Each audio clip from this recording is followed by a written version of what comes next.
Ada yang teriak-teriak ingin ini dinyatakan bencana nasional. Kita sudah kerahkan, ini 3 provinsi dari 38 provinsi. Jadi situasi terkendali, saya monitor terus, ya.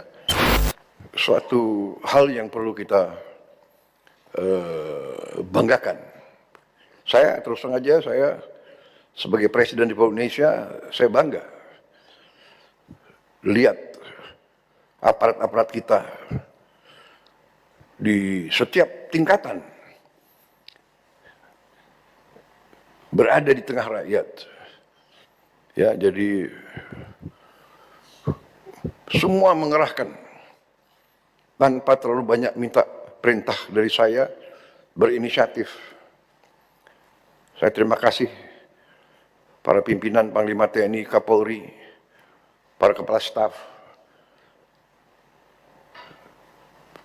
semua yang hadir dan mengambil tindakan atas inisiatif sendiri.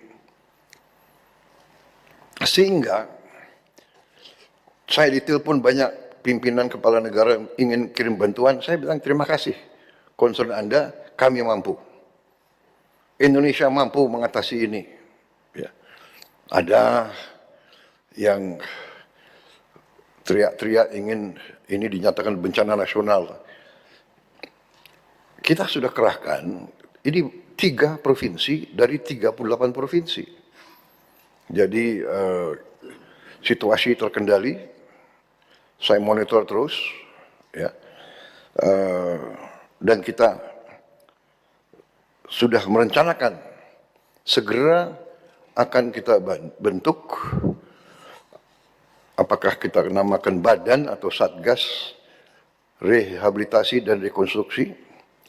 Segera kita akan bangun hunian-hunian sementara dan hunian-hunian tetap. Bahkan mungkin saya dapat laporan dari Menteri Perumahan, ya, mungkin mulai hari Minggu ini kita sudah mulai membangun 2.000 rumah. Kemungkinan rumah ini bisa langsung aja jadi rumah tetap, ya.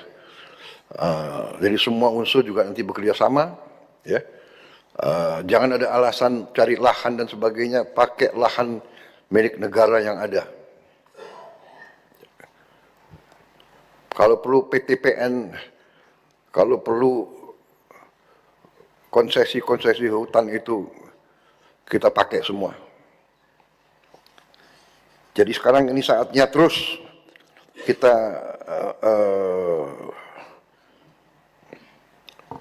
bekerja sangat keras.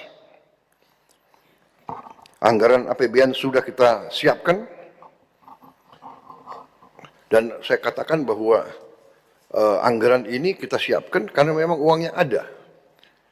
Dan uangnya ada karena justru pemerintah kita yang saya pimpin, di awal pemerintah kita menghemat ratusan triliun.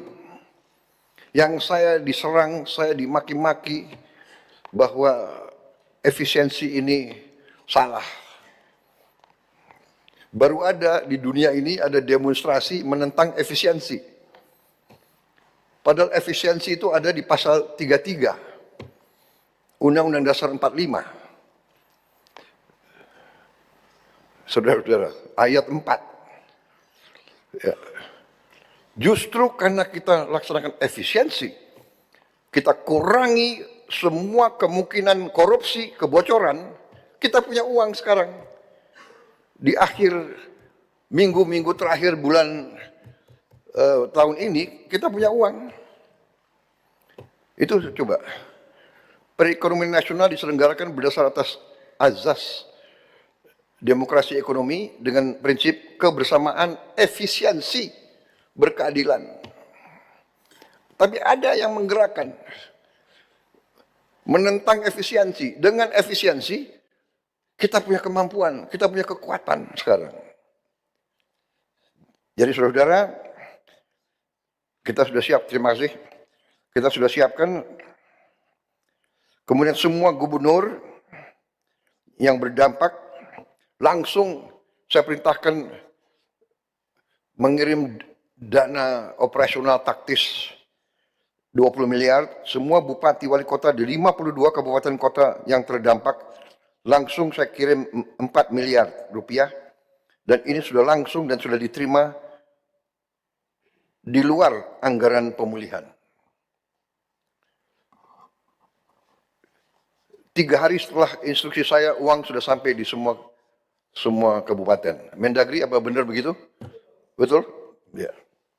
Sudah sampai semua. Ini sangat penting karena bupati-bupati bisa mengambil tindakan segera. Kita sudah mengerahkan lebih dari 50.000 TNI dan Polri. 50.000. Itu setingkat 50 batalion sudah dikerahkan di daerah berdampak. Kalau dibilang negara tidak hadir, ya kita waspada saja. Ya. Unsur-unsur yang memang ya punya agenda-agenda lain. Kita sudah kerahkan sekarang lebih dari 60 helikopter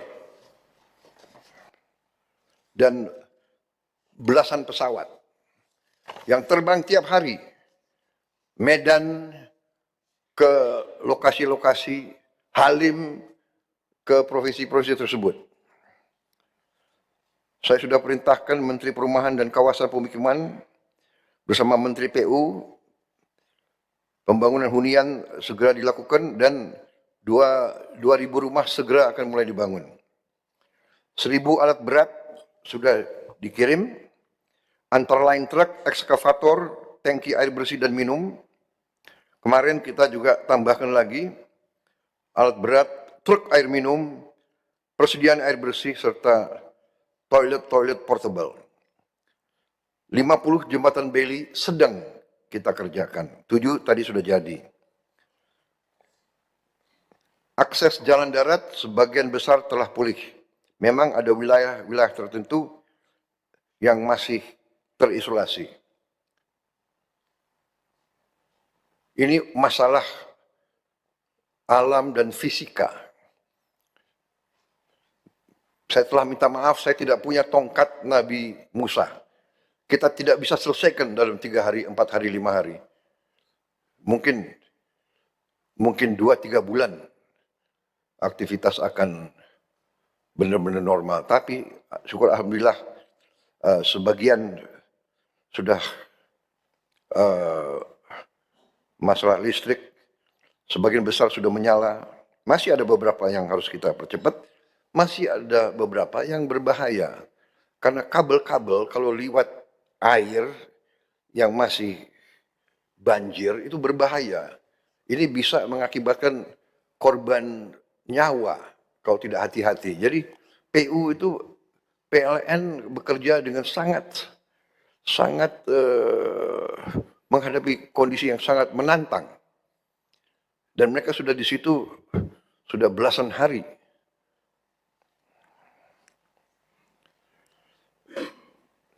Tadi Menteri Kesehatan nanti juga bisa laporan tiap menteri. Saudara-saudara, sementara itu sekarang saya persilakan para menteri untuk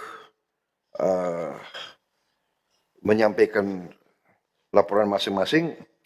Tentunya nanti Kepala BMKG juga akan menyampaikan bahwa sudah banyak warning juga dari PBB, beberapa daerah di kawasan kita memang menghadapi beberapa kondisi perubahan cuaca yang harus kita waspadai. Silakan, saya persilakan Sekretaris Kabinet untuk mempersilakan para menteri yang ingin menyampaikan laporan.